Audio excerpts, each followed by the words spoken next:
Friends, welcome back to our channel Wealthy Life. Wealthy ലൈഫിൻ്റെ ഇന്നത്തെ വീഡിയോയിൽ 9 ഓഗസ്റ്റ് 2021 ആരംഭിക്കുന്ന IPO ആയ കാർ ട്രേഡ് IPOയെക്കുറിച്ചുള്ള റിവ്യൂ ഡീറ്റെയിൽസ് ആണ് ഉൾക്കൊള്ളിച്ചിരിക്കുന്നത്. കാർ ട്രേഡ് എന്ന കമ്പനിയെക്കുറിച്ചും കമ്പനിയുടെ ബിസിനസ് മോഡലിനെ കുറിച്ചുമുള്ള ഡിസ്കഷൻ, കമ്പനിയുടെ financial performance analysis, IPO valuation analysis, അതോടൊപ്പം തന്നെ IPOയുമായി ബന്ധപ്പെട്ട പ്രധാനപ്പെട്ട ഡേറ്റുകൾ, കൂടാതെ ഈ IPOയിൽ നമ്മൾ അപ്ലൈ ചെയ്യണമോ വേണ്ടയോ എന്ന് തീരുമാനിക്കുന്നതിന് സഹായകമായ രീതിയിലുള്ള കമ്പനിയുടെ strong and weak point analysis എന്നീ കണ്ടന്റുകളാണ് ഇന്നത്തെ വീഡിയോയിൽ ഉൾക്കൊള്ളിച്ചിരിക്കുന്നത്. ഡീറ്റെയിൽഡ് വീഡിയോ അനാലിസിസിലേക്ക് കടക്കുന്നതിന് മുൻപ് വെൽത്തി ലൈഫ് എന്ന ചാനൽ നിങ്ങൾ ആദ്യമായാണ് വിസിറ്റ് ചെയ്യുന്നതെങ്കിൽ ചാനൽ ദയവായി സബ്സ്ക്രൈബ് ചെയ്യുക.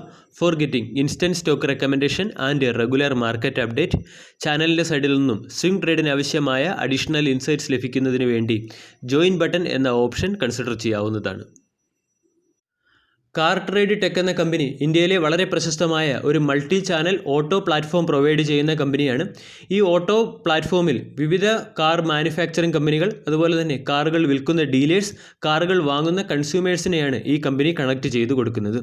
അതായത് ഈ കമ്പനിയുടെ പ്ലാറ്റ്ഫോം ഉപയോഗിച്ച് അല്ലെങ്കിൽ ഈ കമ്പനിയുടെ വെബ്സൈറ്റ് ഉപയോഗിച്ച് നമ്മൾക്ക് പുതിയ കാറുകളും പഴയ കാറുകളും വാങ്ങാനും വിൽക്കാനും, അതുകൂടാതെ കാറുകളുടെ മാർക്കറ്റിംഗ്, ഫിനാൻസ്, ഇൻഷുറൻസ് പോലുള്ള ആക്ടിവിറ്റികളും നിർവഹിക്കാൻ സാധിക്കും. കമ്പനി പ്രവർത്തനം ആരംഭിക്കുന്നത് 2000-ലാണ്.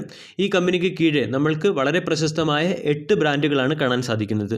Car വാലെ, CarTrade, Shriram Automall, BikeWale, CarTrade exchange, Android Auto, AutoBiz തുടങ്ങിയ 8 ബ്രാൻഡുകളാണ് നമ്മൾക്ക് കാണാൻ സാധിക്കുക. കമ്പനിയുടെ ബിസിനസ് മോഡലിനെ കുറിച്ച് സംസാരിക്കാം. അതായത് ഹെവി അസറ്റ് ഇൻവെസ്റ്റ്മെൻറ്റോ അല്ലെങ്കിൽ ഇൻഫ്രാസ്ട്രക്ചർ ഇൻവെസ്റ്റ്മെൻറ്റിലോ ഫോക്കസ് ചെയ്യാതെ ടെക്നോളജിയുടെ സാധ്യതകൾ ഉപയോഗിച്ചിട്ടുള്ള അല്ലെങ്കിൽ ടെക്നോളജി ബിൽഡിംഗ് പ്ലാറ്റ്ഫോം നിർമ്മിച്ചുള്ള ഒരു ബിസിനസ് മോഡലാണ് നമ്മൾക്കിവിടെ കാണാൻ സാധിക്കുന്നത്. കമ്പനി വെറും 114 ഓട്ടോ മാൾസുകൾ മാത്രമേ ഓപ്പറേറ്റ് ചെയ്യുന്നുള്ളൂ. ബാക്കിയെല്ലാം ടെക്നോളജിയുടെ സാധ്യതകൾ ഉപയോഗിച്ചുള്ള ട്രാൻസാക്ഷനിലാണ് കമ്പനി ഫോക്കസ് ചെയ്തിരിക്കുന്നത്. അല്ലെങ്കിൽ കമ്പനി ഓട്ടോമോട്ടീവ് സെക്ടർ ഡിജിറ്റലൈസേഷൻ്റെ സാധ്യതകൾ പൂർണ്ണമായും ഉപയോഗിക്കുന്ന ഒരു കമ്പനിയാണെന്ന് നമ്മൾക്ക് പറയാൻ സാധിക്കും.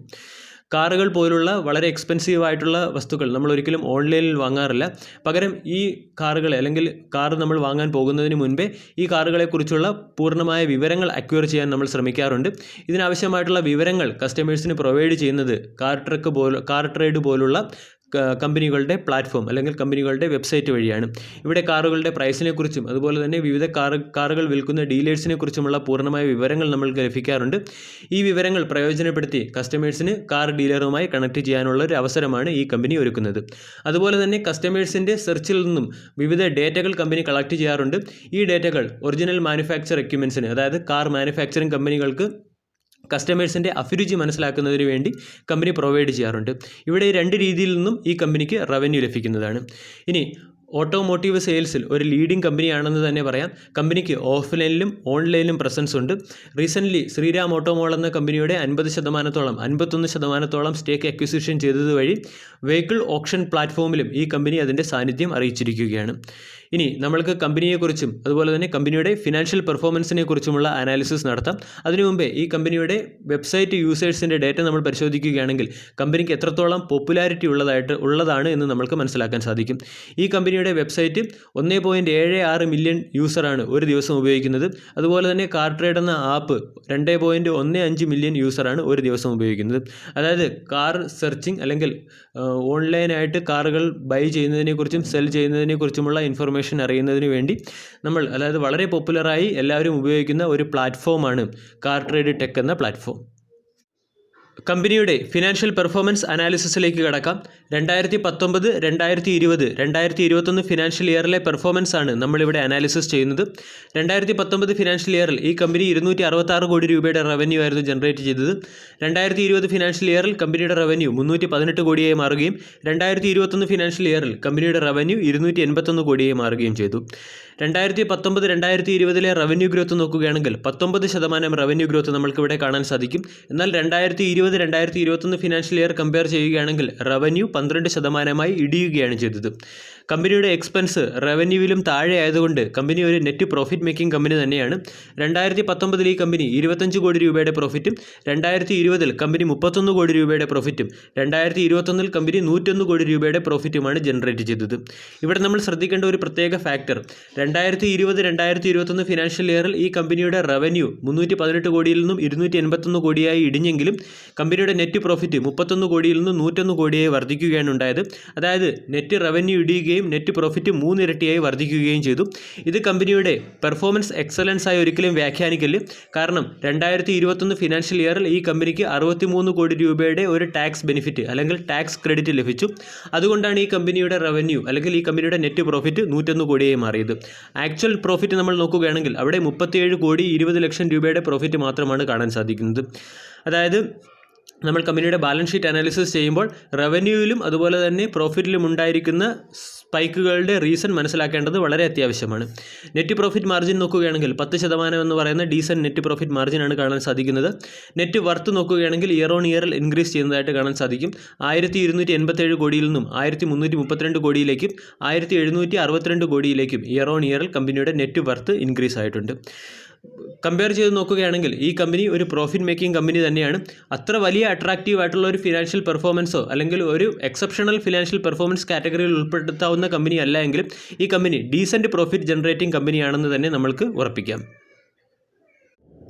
കമ്പനിയുടെ വാല്യൂഷൻ ആൻഡ് സോട്ട് അനാലിസിസിലേക്ക് കടക്കാം.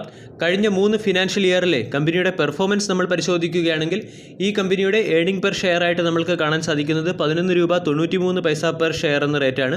റിട്ടേൺ ഓൺ നെറ്റ് വർത്ത് നോക്കുകയാണെങ്കിൽ 3.52%, ലിസ്റ്റിംഗ് പ്രൈസിൻ്റെ അടിസ്ഥാനത്തിൽ PB വാല്യൂ അതായത് പ്രൈസ് ടു ബുക്ക് വാല്യൂ നോക്കുകയാണെങ്കിൽ 4.12 കാണാൻ സാധിക്കുന്നത്. അതായത് ഈ കമ്പനിയുടെ PE കാൽക്കുലേറ്റ് ചെയ്യുകയാണെങ്കിൽ 73.38 എന്ന PE ആണ് നമ്മൾക്ക് കാണാൻ സാധിക്കുന്നത്. പക്ഷേ ഇവിടെ നമ്മൾ ശ്രദ്ധിക്കേണ്ട ഒരു കാര്യം, 2021 ഫിനാൻഷ്യൽ ഇയറിൽ ഈ കമ്പനിക്ക് 63 കോടി രൂപയുടെ ടാക്സ് ബെനിഫിറ്റ് ലഭിച്ചിരുന്നു. ഈ ടാക്സ് ബെനിഫിറ്റ് കൺസിഡർ ചെയ്തുകൊണ്ടാണ് ഈ കമ്പനിയുടെ PE 73.38 ആയിട്ട് നമ്മൾക്ക് കാണാൻ സാധിക്കുന്നത്. ഈ ടാക്സ് ബെനിഫിറ്റ് ഒഴിവാക്കി നോക്കുകയാണെങ്കിൽ ഫിനാൻഷ്യൽ ഇയർ 2020-2021 ഈ കമ്പനിയുടെ പ്രോഫിറ്റ് 37.20 കോടിയായിരുന്നു. അങ്ങനെ വെച്ച് കമ്പനിയുടെ PE കാൽക്കുലേറ്റ് ചെയ്യുകയാണെങ്കിൽ 199.26 എന്ന PE ആണ് കാണാൻ സാധിക്കുന്നത്. അതായത് കമ്പനിയുടെ വാല്യൂഷൻ വളരെ ഉയർന്ന വാല്യൂഷനാണെന്ന് പറയാൻ സാധിക്കും. ഈ സെക്ടറിൽ മറ്റൊരു കമ്പനികളും മാർക്കറ്റിൽ ലിസ്റ്റഡ് അല്ലാത്തതുകൊണ്ട് നമ്മൾക്ക് ഈ കമ്പനിയുടെ PE മറ്റ് കമ്പനികളുമായി കമ്പയർ ചെയ്യാൻ സാധ്യമല്ല. പ്രധാനമായും ഈ കമ്പനിയുടെ കീ കോമ്പറ്റീറ്റർ നോക്കുകയാണെങ്കിൽ Car24, CarDekho, BikeDekho, Droom, Mahindra first wheel choice എന്നീ കമ്പനികളാണ്. ഇതിൽ മഹീന്ദ്ര ഫസ്റ്റ് വീൽ ചോയ്സ് എന്ന കമ്പനി മാത്രമാണ് പെർഫോമൻസിൽ അല്പമെങ്കിലും കാർ ട്രേഡർ കമ്പനിയുമായി അല്പം കോമ്പറ്റീഷനിലുള്ളത്. അതായത് മറ്റൊരു കമ്പനികളുടെയും പ്രോഫിറ്റ് ആഫ്റ്റർ ടാക്സ് പോസിറ്റീവിലല്ല, അല്ലെങ്കിൽ മറ്റൊരു കമ്പനിയും പ്രോഫിറ്റ് മേക്കിങ്ങിലല്ല. ഈ സെക്ടറിൽ ഒരേ ഒരു പ്രോഫിറ്റ് മേക്കിംഗ് കമ്പനിയും കാർ ട്രേഡ് ടെക് എന്ന കമ്പനിയാണ്. ഇനി നമ്മൾക്ക് സോട്ട് അനാലിസിസിലേക്ക് കടക്കാം. സോട്ട് അനാലിസിസ് നമ്മൾ നോക്കുകയാണെങ്കിൽ COVID-19 പാൻഡമിക് ജനങ്ങളുടെ ലൈഫ് സ്റ്റൈലിൽ വളരെ പ്രകടമായ മാറ്റങ്ങൾ കൊണ്ടുവന്നിരിക്കുന്നു. അതായത് പബ്ലിക് ട്രാൻസ്പോർട്ടേഷനിൽ നിന്നും ആളുകൾ പ്രൈവറ്റ് ട്രാൻസ്പോർട്ട് എന്ന സേഫ് സെക്ടറിലേക്ക് മാറി ചിന്തിച്ചു തുടങ്ങിയിരിക്കുന്നു. അതുകൂടാതെ കാർ പർച്ചേസിങ്ങിന് മുമ്പേ 90% കസ്റ്റമേഴ്സും കാറുകളെക്കുറിച്ച് ഓൺലൈൻ ചാനലുകളിൽ റിസർച്ച് ചെയ്യുകയും ചെയ്തിരിക്കുന്നു. ഇത് രണ്ടും കാർ ട്രേഡ് ടെക് എന്ന കമ്പനിയുടെ ഗ്രോത്തിനെ പ്രൊമോട്ട് ചെയ്യുന്ന ഫാക്ടർ തന്നെയാണ്. അതുപോലെ തന്നെ ഇന്ത്യയിലെ യൂസ്ഡ് കാർ മാർക്കറ്റിൻ്റെ ഗ്രോത്ത് നോക്കുകയാണെങ്കിലും അവിടെയും ഈ കമ്പനിക്ക് വളരെ വലിയൊരു വളർച്ചാ ഓപ്പർച്യൂണിറ്റിയാണ് കാണുന്നത്.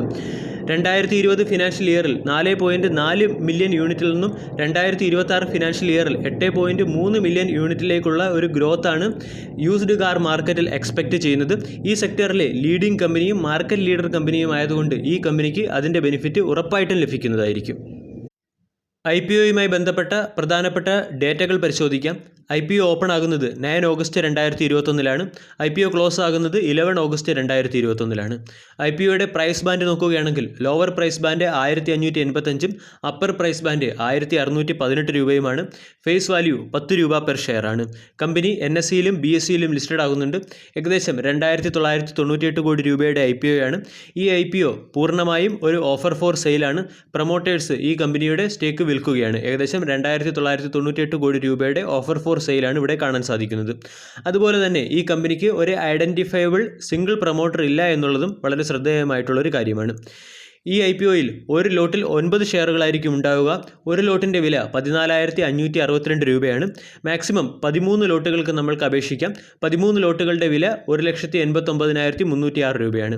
IPO അലോട്ടായോ ഇല്ലയോ എന്ന് നമ്മൾക്കറിയാൻ സാധിക്കുന്നത് 17 ഓഗസ്റ്റ് 2021 IPO ലഭിച്ചില്ല എങ്കിൽ ഫണ്ട് റീഫണ്ടായി തുടങ്ങുന്നത് 18 ഓഗസ്റ്റ് 2021 ഡിമാറ്റ് അക്കൗണ്ടിലേക്ക് ഷെയറുകൾ വരുന്നത് 20 ഓഗസ്റ്റ് 2021 IPOയുടെ ലിസ്റ്റിംഗ് ഡേറ്റ് 23 ഓഗസ്റ്റ് 2021 ഈ IPO റീറ്റെയിൽ ഇൻവെസ്റ്റേഴ്സിന് ലഭിക്കാനുള്ള സാധ്യത വളരെ കൂടുതലാണ്. കാരണം റീറ്റെയിൽ അലോക്കേഷൻ നോക്കുകയാണെങ്കിൽ 35% അലോക്കേഷനാണ് നിന്ന് നീക്കി വച്ചിരിക്കുന്നത്. റീസെൻ്റ്ലി IPOയിലെ നമ്പർ ഓഫ് ആപ്ലിക്കേഷൻസ് വെച്ച് നമ്മൾ ഡേറ്റ കാൽക്കുലേറ്റ് ചെയ്യുകയാണെങ്കിൽ ഓരോ 3 ആപ്ലിക്കേഷനിലും ഒരു IPO ലഭിക്കാനുള്ള സാധ്യതയാണ് ഇവിടെ കാണുന്നത്. അതുപോലെ തന്നെ ലിസ്റ്റിംഗ് ഗെയിനിലേക്ക് കടക്കാം. ലിസ്റ്റിംഗ് ഗെയിൻ നോക്കുകയാണെങ്കിൽ 450 രൂപയുടെ ഗ്രേ മാർക്കറ്റ് പ്രീമിയമാണ് ഇപ്പോൾ കാണുന്നത്. 2 ദിവസം മുമ്പേ ഇത് 600 രൂപയ്ക്കും 650 രൂപയ്ക്കും ഇടയിലുള്ള ഒരു ഗ്രേ മാർക്കറ്റ് പ്രീമിയമായിരുന്നു. അതായത് അപ്പർ പ്രൈസ് ബാൻഡ് നോക്കുകയാണെങ്കിൽ 1618 രൂപയിൽ നിന്ന് 450 രൂപയും കൂടി കൂട്ടിയാൽ ഏകദേശം 2050 രൂപ റേഞ്ചിലായിരിക്കാം ഈ സ്റ്റോക്ക് മാർക്കറ്റിൽ ലിസ്റ്റഡ് ആകുന്നത്. അതുപോലെ തന്നെ grey market premium market fluctuation അനുസരിച്ച് വേരി ചെയ്യാനുള്ള ഒരു സാധ്യതയുമുണ്ട്. എന്നിരുന്നാലും 25% മുതൽ 40% ഇടയിലുള്ള ഒരു ഡീസൻറ്റ് ലിസ്റ്റിംഗ് ഗെയിനാണ് പല കമ്പനികളും ഇവിടെ പ്രൊജക്റ്റ് ചെയ്യുന്നത്. ഇനി നമ്മൾക്ക് കമ്പനിയുടെ സ്ട്രോങ് ആൻഡ് വീക്ക് പോയിൻ്റ് അനാലിസിസിലേക്ക് കിടക്കാം. കമ്പനിയുടെ സൈഡിൽ നിന്നും ഏറ്റവും സ്ട്രോങ് പോയിൻ്റ് ആയിട്ട് കാണുന്നത് ഈ കമ്പനി ഓട്ടോമോട്ടീവ് സെയിൽസിലെ മാർക്കറ്റ് ലീഡറാണ്. അതോടൊപ്പം തന്നെ ഒരു ലീഡിംഗ് ടെക്നോളജി പ്ലാറ്റ്ഫോം പ്രൊവൈഡ് ചെയ്യുന്ന കമ്പനിയുമാണ്. കമ്പനിക്ക് കീഴിൽ വളരെ പ്രശസ്തമായ CarWale, CarTrade, Shriram Automall, BikeWale, CarTrade exchange, AutoBiz തുടങ്ങിയ ബ്രാൻഡുകൾ നമ്മൾക്ക് കാണാൻ സാധിക്കും. കമ്പനിയുടെ റേഞ്ച് ഓഫ് സർവീസ് നോക്കുകയാണെങ്കിൽ അതായത് കാർ സെയിൽ ആൻഡ് ബൈ എന്ന ഓപ്ഷന് പുറമെ കമ്പനി ഫിനാൻസിങ്, മാർക്കറ്റിംഗ്, ഇൻഷുറൻസ് തുടങ്ങിയ സേവനങ്ങളും നൽകുന്നുണ്ട്. അതോടൊപ്പം തന്നെ technology driven scalable profit business മോഡലാണ് ഈ കമ്പനിക്കുള്ളത്. കൂടാതെ ഇതൊരു ലൈറ്റ് അസറ്റ് ബിസിനസ് മോഡലുള്ള കമ്പനിയുമാണ്. പ്രധാനപ്പെട്ട വീക്ക് പോയിന്റ് നമ്മൾ പരിശോധിക്കുകയാണെങ്കിൽ റവന്യൂവിൽ ഉണ്ടായിരിക്കുന്ന ഫ്ലക്ച്വേഷൻ തന്നെയാണ്. 2020-2021 ഫിനാൻഷ്യൽ ഇയർ പെർഫോമൻസിൽ റവന്യൂ 12% ഇടിയുകയുണ്ടായി. അതുകൂടാതെ കമ്പനിയുടെ ക്യാഷ് ഫ്ലോ നോക്കുകയാണെങ്കിൽ നെഗറ്റീവ് ക്യാഷ് ഫ്ലോ ആണ്. അതോടൊപ്പം തന്നെ കാർ ഡിമാൻഡിനെ ഡിപ്പെൻഡ് ചെയ്തിരിക്കും ഈ കമ്പനിയുടെ ഫ്യൂച്ചർ. പ്രത്യേകിച്ചും യൂസ്ഡ് കാർ ഡിമാൻഡിൽ എന്തെങ്കിലും ഒരു ഡിക്ലൈൻ ഉണ്ടാവുകയാണെങ്കിൽ ഇത് കമ്പനിയുടെ പെർഫോമൻസിനെ നെഗറ്റീവായിട്ട് അഫക്റ്റ് ചെയ്യാനുള്ള സാധ്യതയുണ്ട്. ടെക്നോളജി ബേസ്ഡ് പ്ലാറ്റ്ഫോം പ്രൊവൈഡ് ചെയ്യുന്ന കമ്പനി ആയതുകൊണ്ട് ടെക്നോളജിക്കൽ ഡിസ്ട്രപ്ഷൻസ് ഈ പ്ലാറ്റ്ഫോമിനെയും അതുപോലെ തന്നെ ഈ കമ്പനിയുടെ വെബ്സൈറ്റിനെയും അഫക്റ്റ് ചെയ്യാനുള്ളൊരു സാധ്യതയുണ്ട്. കൂടാതെ ഒരുപാട് ഡീലറുകളുടെ പ്രോഡക്റ്റുകൾ സെയിൽ ചെയ്യുന്ന കമ്പനി ആയതുകൊണ്ട് ഏതെങ്കിലും ഒരു ഡീലറുടെ ഫ്രോഡ് ആക്ടിവിറ്റി ഈ കമ്പനിയെയും അതുപോലെ തന്നെ ബ്രാൻഡ് നെയിമിനെയും നശിപ്പിക്കാനുള്ള ഒരു സാധ്യതയുണ്ട്. കൂടാതെ ഈ കമ്പനിക്ക് കീഴിൽ പല ബ്രാൻഡുകളുമുണ്ട്. അതിലേതെങ്കിലും ഒരു ബ്രാൻഡ് ക്വാളിറ്റി കണ്ടൻറ്റ് പ്രൊവൈഡ് ചെയ്യുന്നതിൽ ഫെയിൽ ആവുകയാണെങ്കിൽ ഇതും കമ്പനിയുടെ ബ്രാൻഡ് വാല്യൂവിനെ അഫക്റ്റ് ചെയ്യാനുള്ള സാധ്യതയുണ്ട്. ഓവറോൾ നോക്കുകയാണെങ്കിൽ ഫ്യൂച്ചറിൽ ഗ്രോത്ത് ഓറിയൻറ്റഡ് ആയിട്ടുള്ള നല്ലൊരു IPO തന്നെയാണ്.